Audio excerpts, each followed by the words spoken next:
Hola, mi nombre es Oriani Salazar, estudiante de Derecho en la Universidad Bicentenaria de Aragua. Hoy les voy a estar hablando acerca del debido proceso, la tutela judicial efectiva, la estabilidad laboral y la libertad sindical. En primer lugar tenemos qué es el debido proceso. El debido proceso es un principio jurídico por el cual el Estado debe respetar todos los derechos legales que posee una persona según la ley, y está establecida en el artículo 49 de la Constitución de la República Bolivariana de Venezuela, en el que establece que el debido proceso se aplicará a todas las actuaciones judiciales y administrativas. Por consecuencia, la defensa y la asistencia jurídica son derechos inviolables en todo acto, estado y grado de la investigación del proceso. Toda persona se presume inocente hasta que se demuestre lo contrario.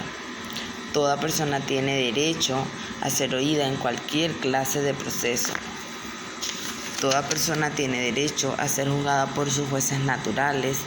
Ninguna persona podrá ser obligada a confesarse culpable o a declarar contra sí misma. Ninguna persona podrá ser sancionada por actos u omisiones que no fueren previstos como delitos, entre otros. Ahora, la tutela judicial efectiva es el derecho que tiene toda persona a ejercitar la defensa de sus intereses legítimos ante la justicia, con la correspondiente intervención de los órganos judiciales, tal y como lo establece el artículo 26 de la Constitución de la República Bolivariana de Venezuela, en el que establece que toda persona tiene derecho y acceso a los órganos de administración de justicia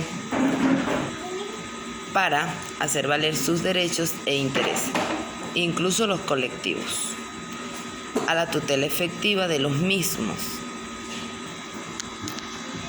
Ahora, la estabilidad laboral. Es un derecho fundamental de los trabajadores que le garantiza su permanencia en el empleo. El autor, Alfonso Guzmán, define como una garantía de permanencia en el empleo, mejor dicho, como el derecho del trabajador de mantenerse en la misma situación jurídica, económica y social que posee en la empresa por efecto del cargo que en ella desempeña.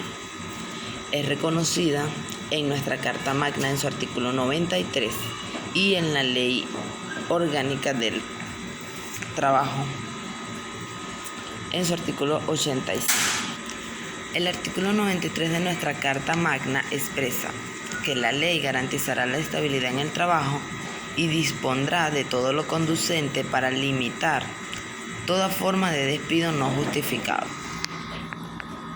Tenemos que la libertad sindical está tipificada en el artículo 353 de la Ley Orgánica del Trabajo, los trabajadores y las trabajadoras,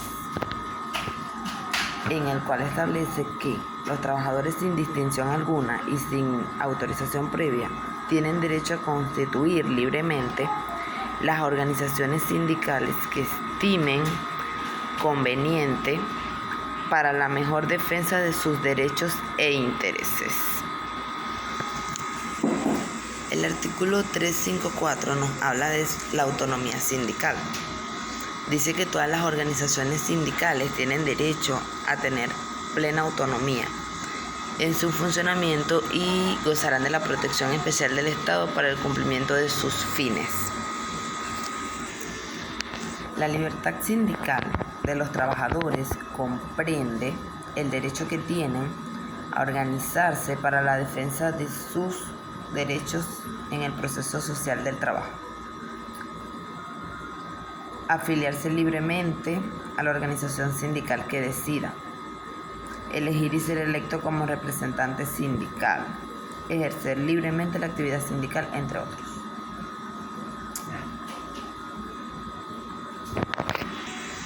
Tenemos que las inspectorías del trabajo.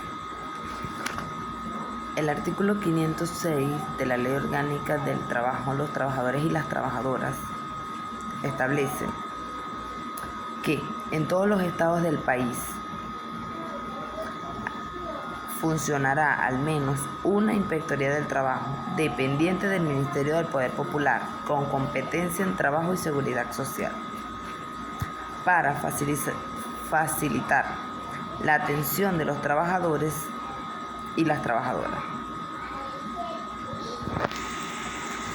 Según el artículo 507, estas tendrán como función cumplir y hacer cumplir las disposiciones de esta ley, su reglamento y las demás leyes que estén vinculadas. Acopiar los datos necesarios para la elaboración de informe anual sobre la situación laboral.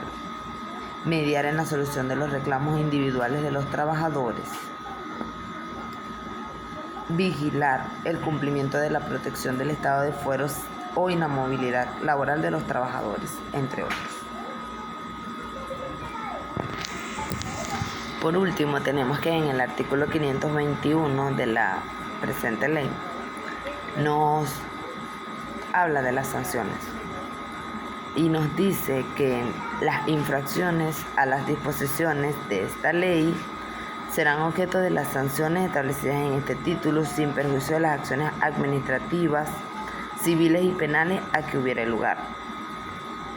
O sea, el artículo 522 establece que la sustanciación y decisión del procedimiento que da lugar a la sanción se efectuará en estricto resguardo de los principios de legalidad, el derecho a la defensa, racionalidad, proporcionalidad y tipicidad. Así como el artículo 523 establece la infracción en la forma del pago del salario y el artículo 524 la infracción en los anuncios sobre horarios. La infracción a los límites de la jornada de trabajos, el artículo 525. La infracción en las disposiciones de modalidades especiales de condiciones de trabajo, artículo 526. Infracción a las disposiciones sobre trabajadores extranjeros, artículo 527. La infracción por acoso laboral o acoso sexual, que es el artículo 528. Establece que el patrón o patrona que incurra en acoso laboral o acoso sexual se impondrá una multa no menor del equivalente de 30 unidades tributarias, ni mayor del equivalente a 60 unidades tributarias. Y así, en los artículos siguientes tenemos una serie de infracciones que en la cual podemos leer para poder ampliar nuestros conocimientos. Es todo. Muchas gracias.